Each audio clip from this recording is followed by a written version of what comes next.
Hi, my name is Garrett Hamilton. I'm here to present Advanced Endpoint Protection. Before I get started with Advanced Endpoint Protection, I want to go ahead and describe the major problem with today's threat landscape. Attackers and attacks are becoming more targeted,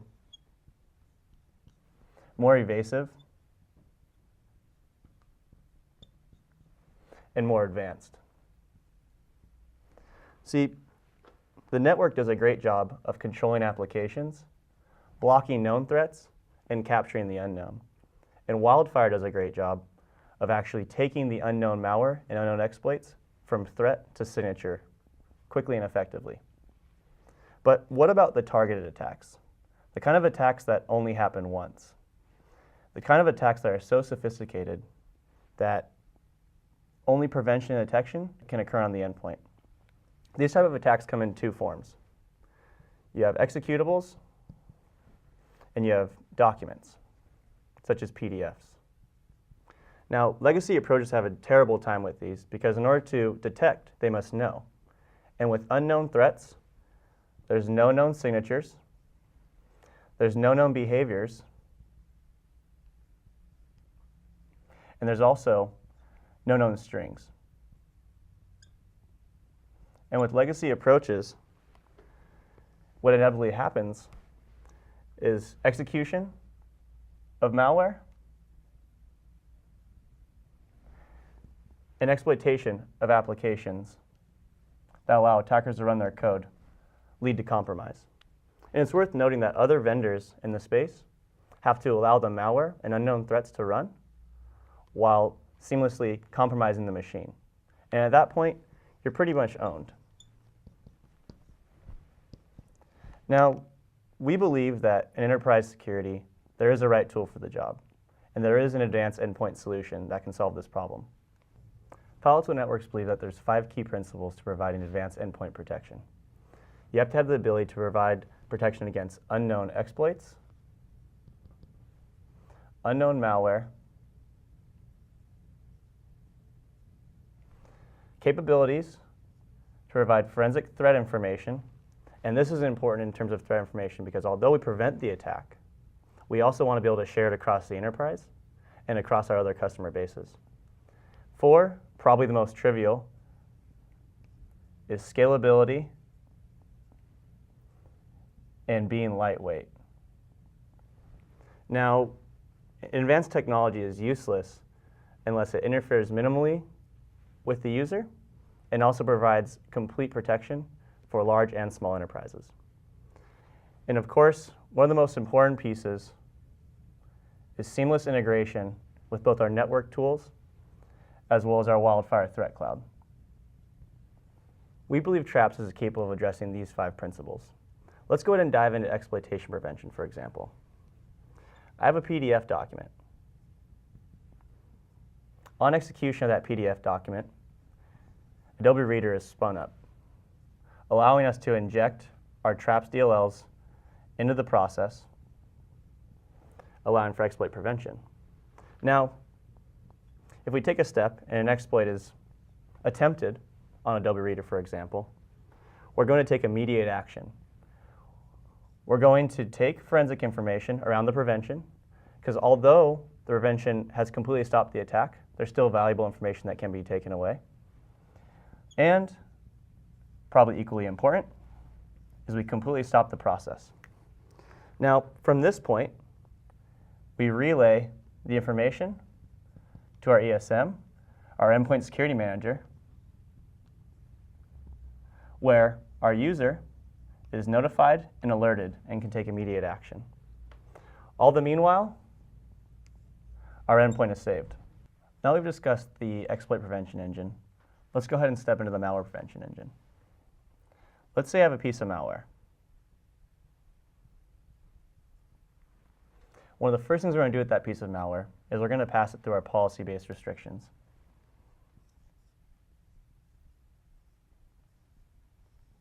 These policy-based restrictions you can think of as ways to eliminate the immediate attack surface. So, for example, I want to limit the execution of items from the recycle bin or the temp directory. If it passes through this phase, it goes into our Wildfire cloud.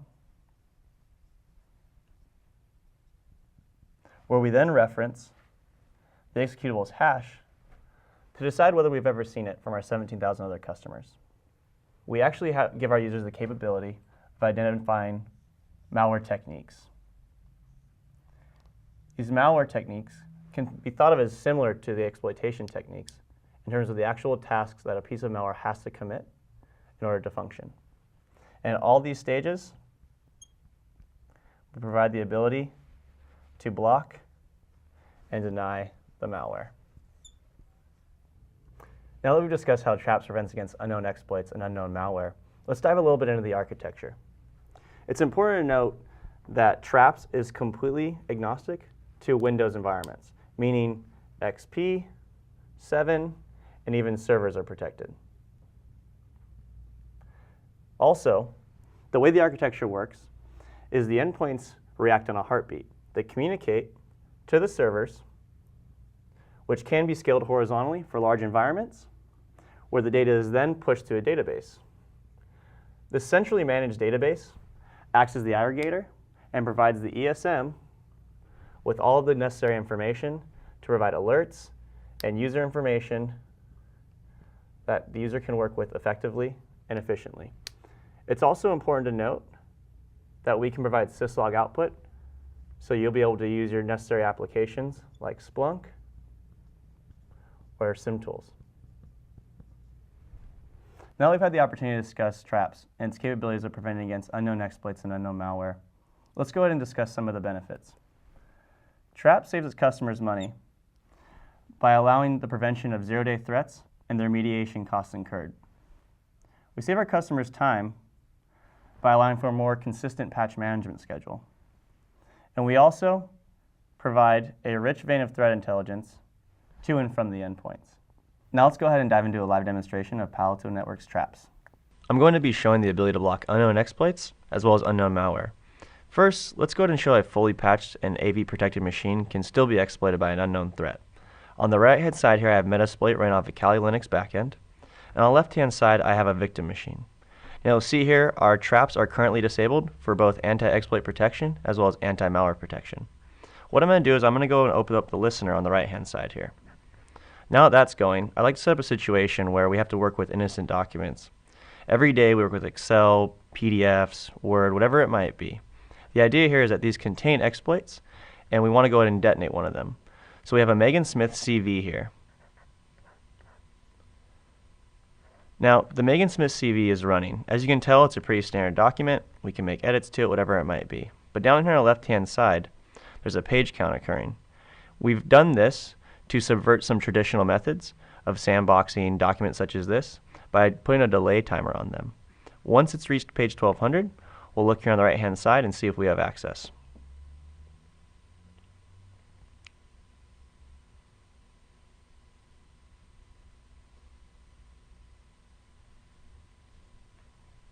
Okay, great. Now as the attacker, it would look to be that I'm in. Now, one of the first things as an attacker I might do is I might open and do the process list here. Take a look and see what's running. I may go ahead and give myself shell access, for example. If I do so, perhaps I want to do things like run the calculator, or maybe I want to type them a message letting them know that they're owned.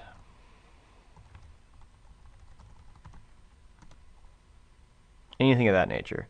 But usually as an attacker, you want to go ahead and migrate, or perhaps you want to go ahead and dump a particular directory list. For example, maybe see Windows.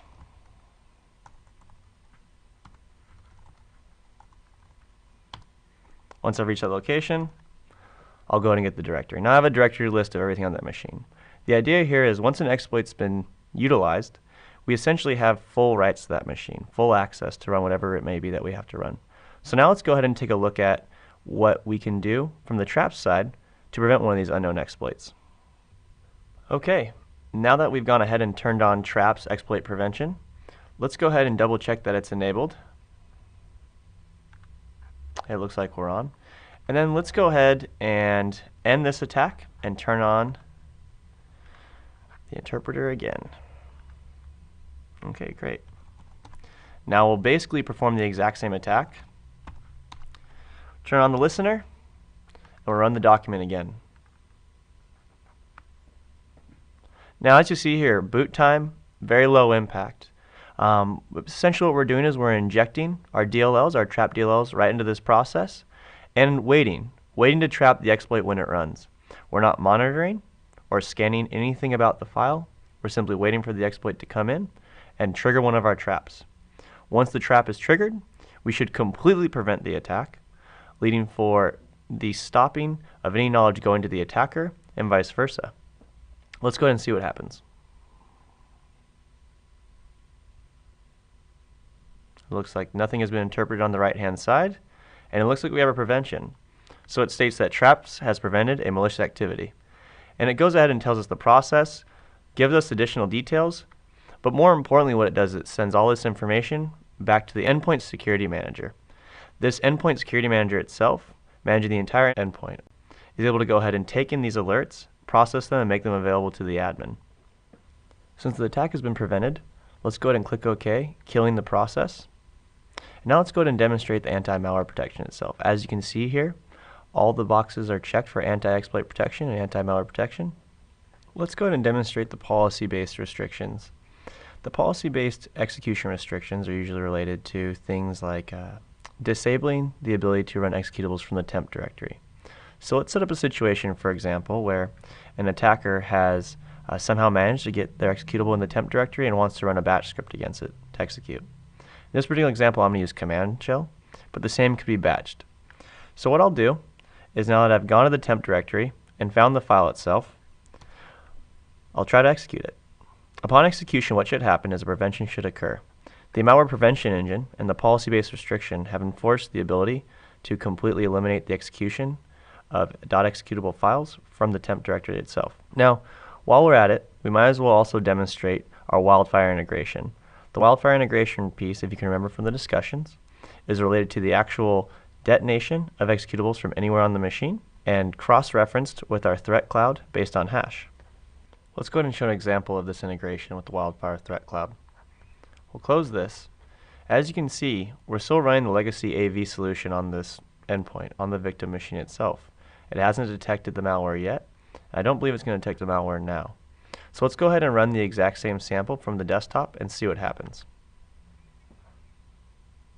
As you can see, we've gone ahead and blocked the exact same sample. The details are slightly different, listening to a separate configuration here with the component of wildfire.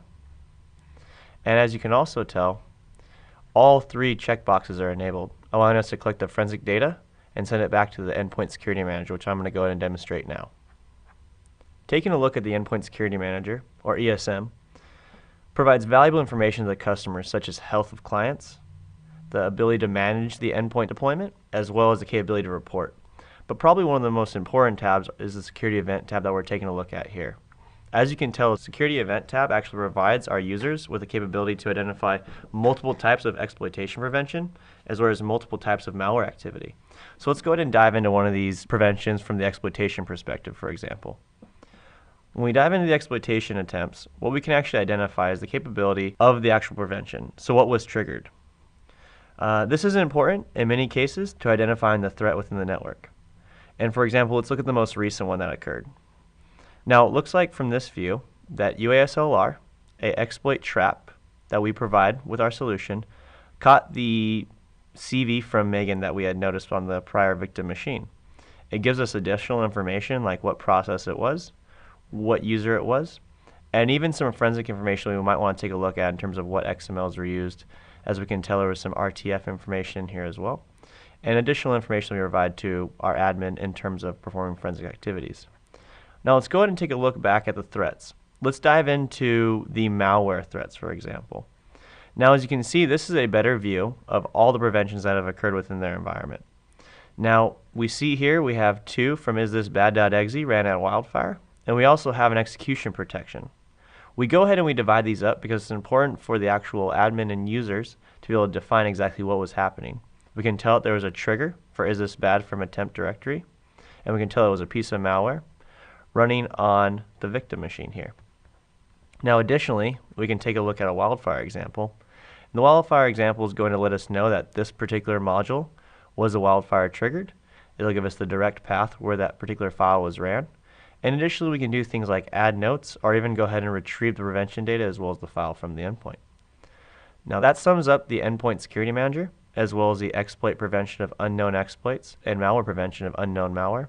Thank you for joining us, and thank you for taking a look at Palo Alto Network's traps.